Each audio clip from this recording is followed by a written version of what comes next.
Yuk kita mulai yuk IG Live malam hari ini. Udah hampir 1000 yang nonton.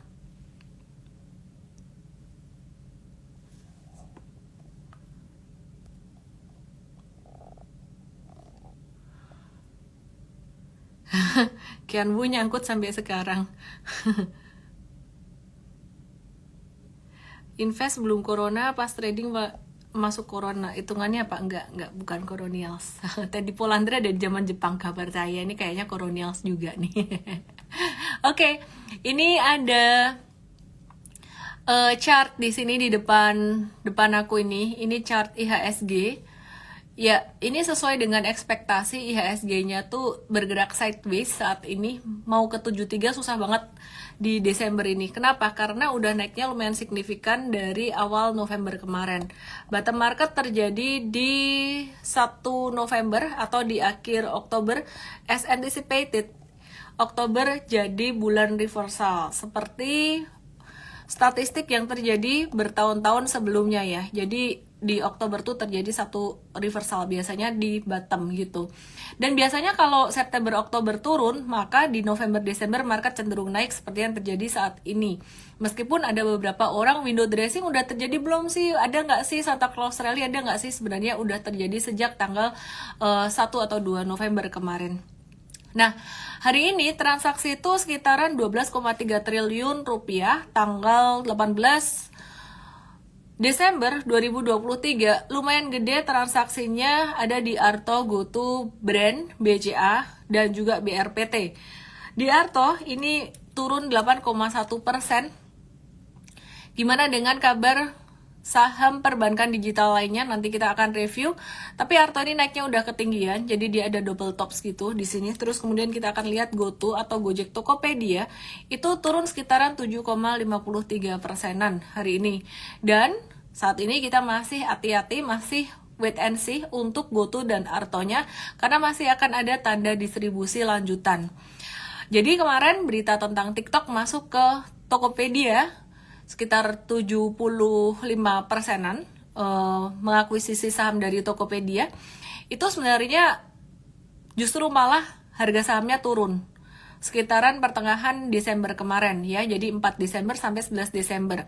Ini sell on news. Perkiraan aku investor-investor gede udah masuk di sini, mungkin mereka udah dengar info itu sebelumnya, saya nggak tahu juga, mungkin udah dengar desas-desus gitu ya.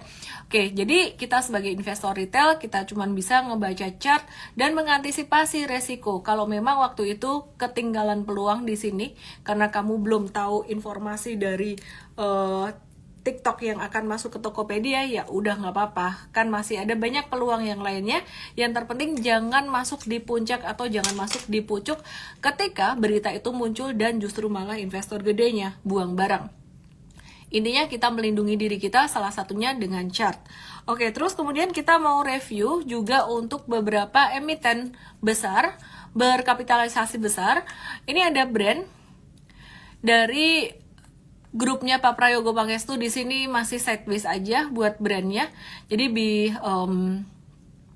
patient di sini ya, jangan sampai terburu-buru. Jadi masih sideways, wait and see dulu aja. Kalaupun dia kena support di 6950 dan mau tradingnya swing trading aja dan jangka pendek gitu. Swing trading jangka pendek, porsinya kecil. Udah agak riskan kalau mau masuk di jangka menengah atau hold panjang karena koneksi aman kah? Koneksi lancar nggak? Ya, ini koneksi aman nggak ya? Lancar nggak? Tadi baru cerita tentang brand terus kayak disconnected gitu.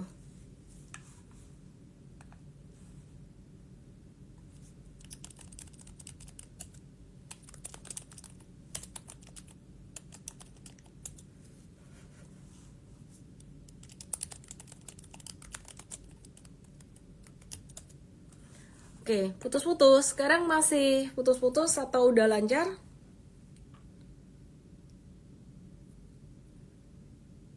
Oke, udah lancar ya, aku anggap udah lancar.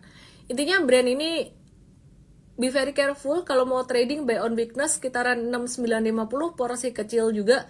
Dan aku sih lebih baik nggak masuk di sini, aku wait and see dulu. Selain brand, aku mau kasih lihat BRPT. BRPT ini hari ini dia jatuh lumayan signifikan Dimana kalau kemarin ada ngetes di sini buy on weakness untuk trading jangka pendek, ini keluar dulu ya, kena cut loss keluar dulu. Dan kalau kita lihat dari Fibonacci retracement, ini udah hampir kena Fibonacci 61,8 di 1310-nya kalau kita ambil dari end of body. Jadi mungkin yang mau beli nawarnya sekitaran level 1300-an di sini. Kalau Fibonacci-nya pakai ekor boleh nggak? Di sini ketemu juga 618-nya di 1370, beda dikit. Kalau mau lebih konservatif, pakainya yang di sini, di 1310. Oke. Terus, wait and see dulu. Dan kita mau lihat buat saham dari Pak Prayogo Pangestu lainnya. Di sini buat Petro, tadi kita ada jualan untuk jangka pendeknya. Cuan tipis, BIP doang 1,3 sampai 4,8% aja buat Petronya. Dan kita mau wait and see lagi, biarin dia sideways dulu. BRPT, Petro, dan kawan-kawan sideways-nya menurut saya sangat normal dan sangat sehat sekali. Kalau kemarin ada nitip sendal, buy on weakness di BRPT, hopefully nitip sendalnya juga nggak banyak, mungkin less than 10% aja. Terus kemudian ini Avia. Hari ini ada transaksi negosiasi sekitaran 266 miliar, di mana transaksi negosiasi hari ini total tuh 1,1 triliun 266 miliar, diantaranya adalah saham Avia, sementara masih downtrend. Jadi masih wait and see dulu, avoid dulu sementara kalau teman-teman yang lihat dari trennya. Dan untuk beli-beli global digital niaga TBK, di sini aku ngelihat satu pattern teknikal yang cukup menarik, dan hari ini ada transaksi negosiasi 165 miliar. Beli-beli resisten di 486 dan berpotensi menuju sampai 500, dia ditahan terus di situ. Dan bagusnya beli-beli ini dia nggak jatuh di bawah harga IPO-nya.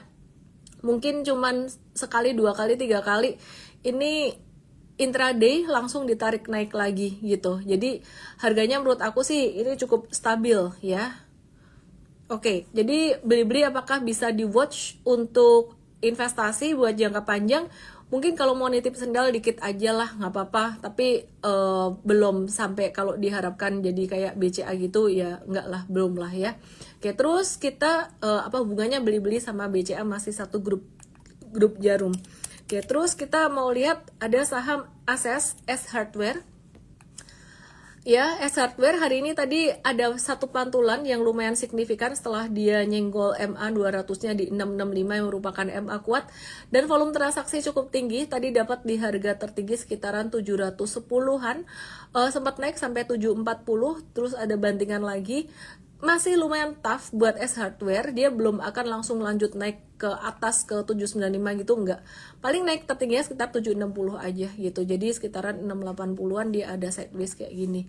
Terus ada saham retail yang lain, gimana kabarnya saham retail yang lain? Yuk kita lihat yuk. Udah jelang akhir tahun, biasanya retail cukup membaik. Nah, kalau S Hardware sendiri, ini dia melaporkan ada peningkatan jumlah sales di toko yang sama. SSSG, sales same store growth, ya, pertumbuhan di penjualan toko yang sama itu sekitaran 10% di bulan November 2023, atau naik sekitar 5,4% dibandingkan dengan Oktober gitu ya. Jadi ini merupakan satu hal yang bagus.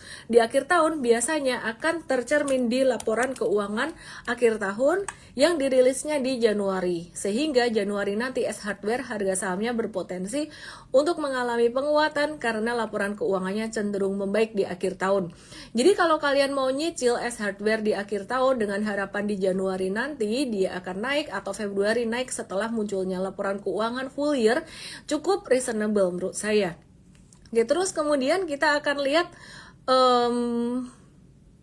BBCA gimana.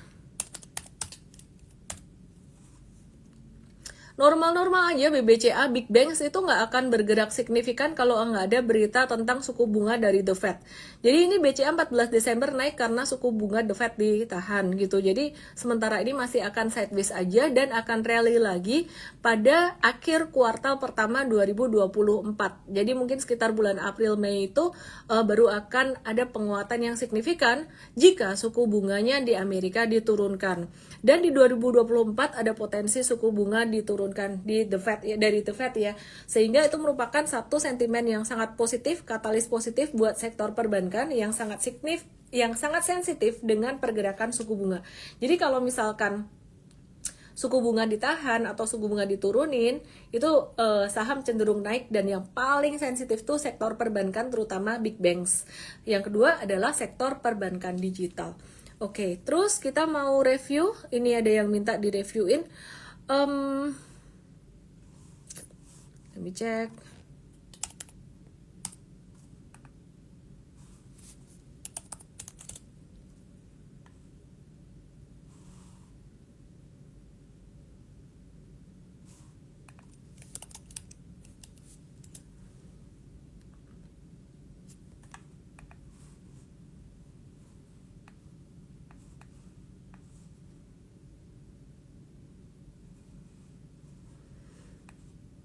Oke, sektor retail aku mau review Era ya. Era Jaya Swasembada.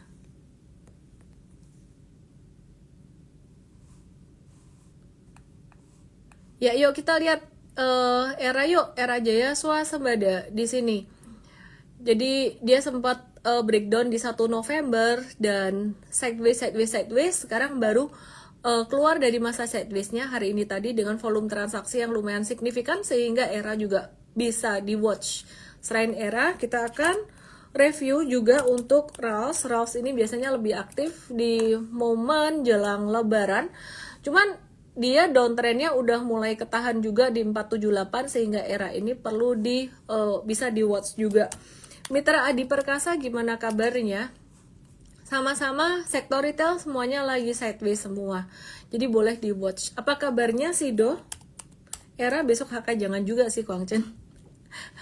Oke, Sido ini kalau diperhatikan dia masih on track. Ini base satunya, terus kemudian ini dia breakout. Ini dia sedang membentuk base yang kedua.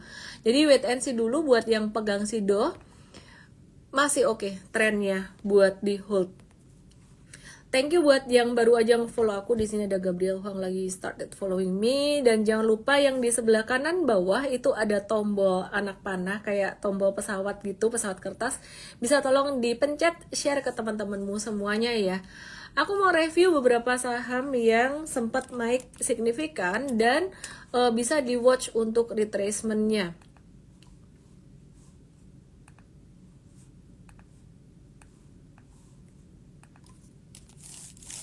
Tadi udah dari grup itu.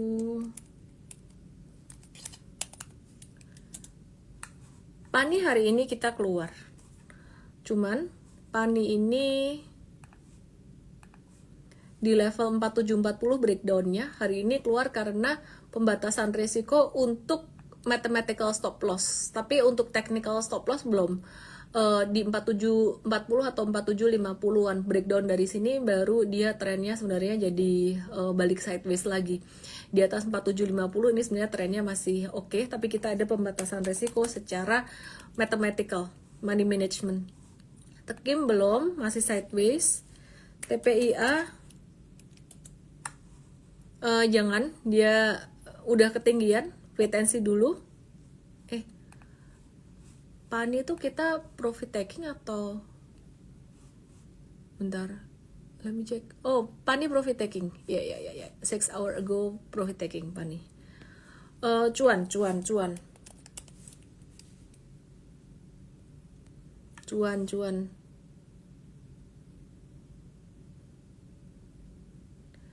Ya, lambat. Oke. Cuan ini naik terus. Biarin aja dulu, jangan dihajar di atas. Kongret yang punya, hold aja dulu. Dia memegang 34% saham Petro setelah mengakuisisi Petro melalui PT Kreasi Jaya Persada KJP. Masih saham-sahamnya grup Pak Prayogo Pangestu ya, dan I think Petrosi ini hari ini tadi kita ada exit sih untuk jangka pendeknya, tapi tetap masih bisa di watch ya. Patternnya masih bagus, retracementnya. Kenapa jangka pendek kita keluar dulu profit taking jangka pendek ya, buat amanin cuan dulu lah. Oke. Jadi buat Petro sendiri ini aku mau pasangin Fibonacci retracement. Dia bakalan bisa turun sampai level ini sekarang udah sekitar 5575, sekitar 5175. Ini retracement yang murah banget, menurut aku sih udah murah banget sih 5175. Petro ini berhasil menghasilkan omset sebesar 219 juta US dollar, setara dengan 42,3% dari total nilai 8 proyek EPC yang sedang dilakukan. Dan sisanya 299 juta akan diharapkan tercatat dalam laporan keuangan hingga akhir tahun 2026. Jadi pendapatan Petro tuh dari segmen EPC-nya itu diproyeksi akan naik 50% secara tahunan pada 2023 dan naik 5% pada 2024. Intinya Petro menarik secara bisnisnya. Brand udah dibahas tadi. Temanya masih sama, buat saham-saham Pak Prayogo Pangestu kita tunggu retracement-nya ya buat trading ya. Gosco kita masih menunggu retracement-nya juga. Jadi seminggu 2 minggu ini kita menunggu retracement-nya dari saham-saham gengnya Pak Prayogo Pangestu. Terus kemudian kita mau lihat saham perbankan digital yang sempat kita trading beberapa hari kemarin. Kita mau lihat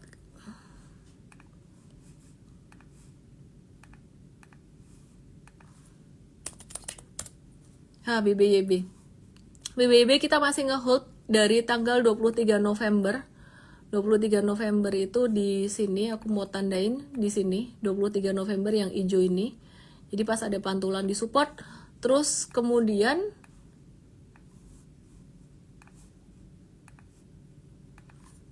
kita ada tradingin 2 kali. Nah, ini kalau mau trading jangka pendek yang ketiga kali bisa nunggu dia dari retracement sampai level sekitaran 396, 398 atau 400-an gitu. Anyway, itu perbandingannya antara trading jangka pendek dan jangka menengah ya. Sama-sama beli di 23 November, tapi yang jangka pendek itu dia udah kejual beberapa kali. Scalping termasuk jangka pendek. Jualan pertama 27 November ini epic sih, sampai dapat 40%-an. Terus beberapa kali ini di trading juga hijau terus BBYB-nya. Sekarang kita masih nge-hold dan masih wait and see buat trading jangka pendeknya di sini. Oke.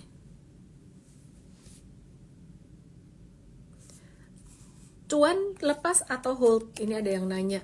Kalau saham yang udah naik tinggi banget gini, udah vertikal gini, ini boleh dilepas jika fundamentalnya bukan untuk investing. Kalau sahamnya buat trading, lepasnya tapi dikit-dikit aja. Semakin ke atas, semakin disisain dikit-dikit gitu. Jadi pakailah trailing stop. Trailing stop itu kayak stop loss berjalan. Sebenarnya kalau mau ngelepas, tunggu pas dia ada balik badan ke bawah gini. Tapi kalau misalkan dia balik badannya, reversalnya langsung ARB, nah itu yang agak susah jualannya.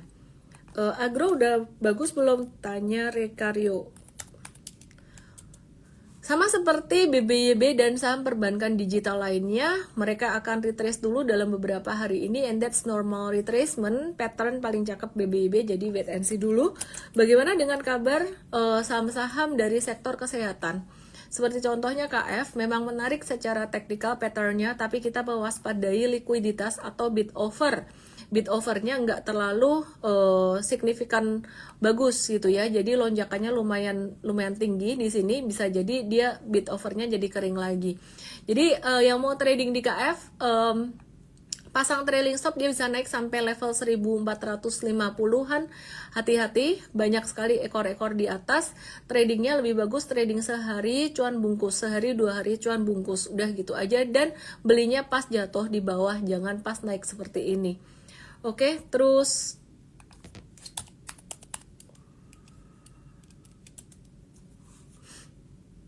Silo jangan dulu, wait and see jangan dulu.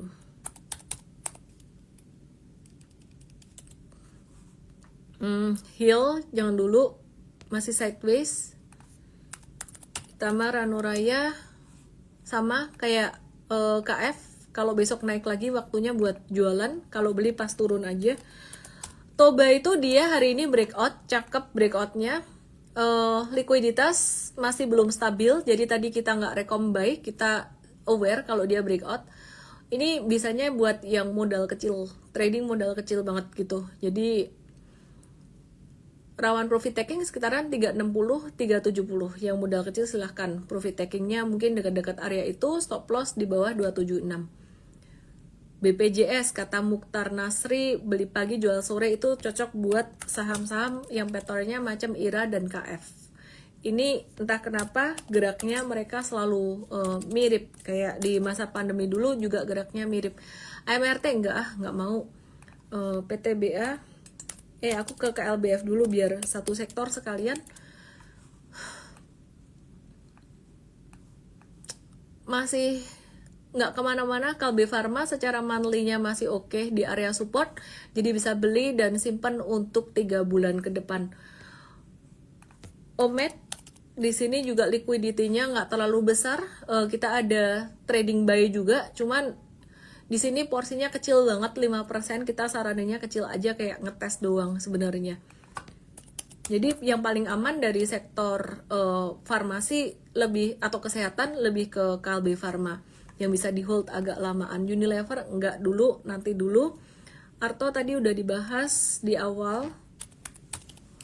Sekarang kita ke sektor komoditas. Komoditasnya Pegas jangan dulu, masih downtrend dan masih bisa turun.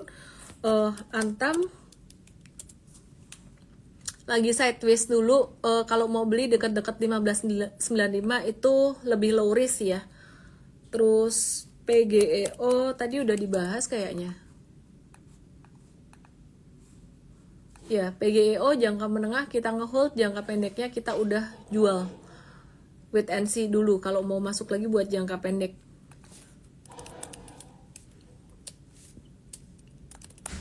Ini ada yang nanya Raja.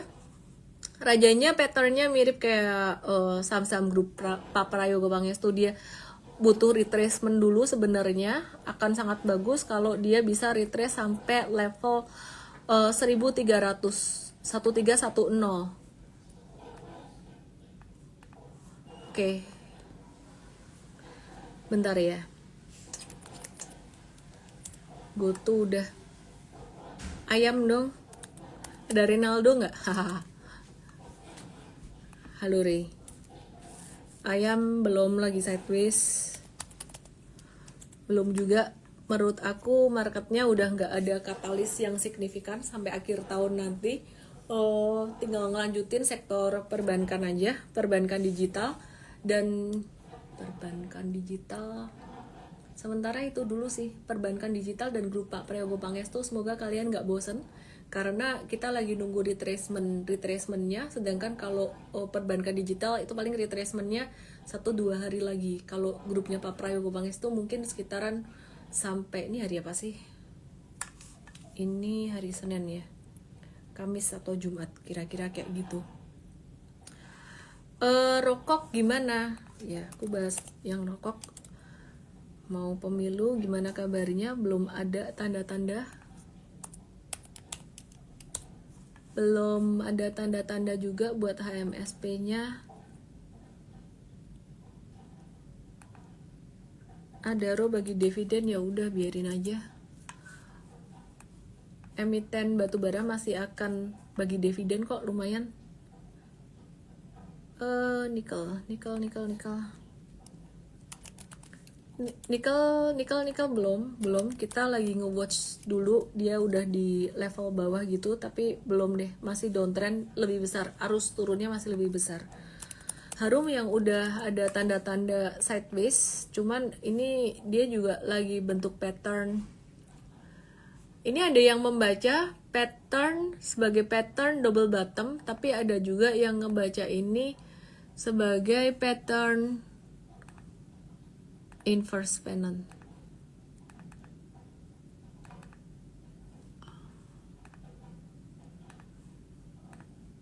Oke. Jadi ini bisa sebagai inverse pennant gitu. Kira-kira kayak gitu sih. WIM. Ini ada yang minta bahas WIM. Hehe, downtrend banget. Jangan deh. WIM ngejual 27,90 juta saham treasury pada periode 30 Oktober hingga 29 Oktober. 30 Oktober 2023 sampai 29 Oktober 2024 gitu. Ya. Anyway, hindarin dulu.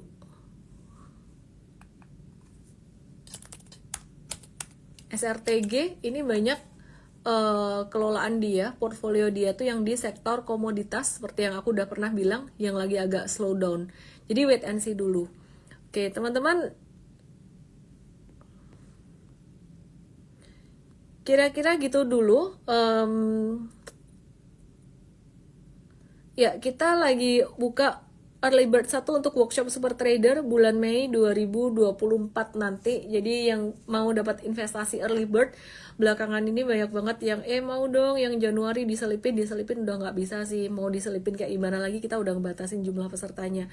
Jadi biar nggak gubrak-gubrakan kayak gitu, semakin early daftarnya semakin murah investasinya gitu. Jadi langsung aja DM saya atau langsung ke supertrader.id. DM saya supertrader, nama, email, dan WhatsApp. Semoga bisa bermanfaat ya. Thank you so much semuanya. Wah, ini ada Kototo join. See you, bye-bye. Tangannya kenapa? Kena payung waktu lagi di mana ya? Lagi di Suzhou. Dingin banget. Darahnya keluar banyak gitu tapi nggak berasa sama sekali. Terus tahu-tahu udah ini. Ya, anyway, nggak sakit sama sekali. Tanggalnya udah ada belum? Belum ada tanggalnya. Nanti kalau sampai tanggalnya nggak cocok, uangnya dibalikin 100%. Yang batch Mei itu ya.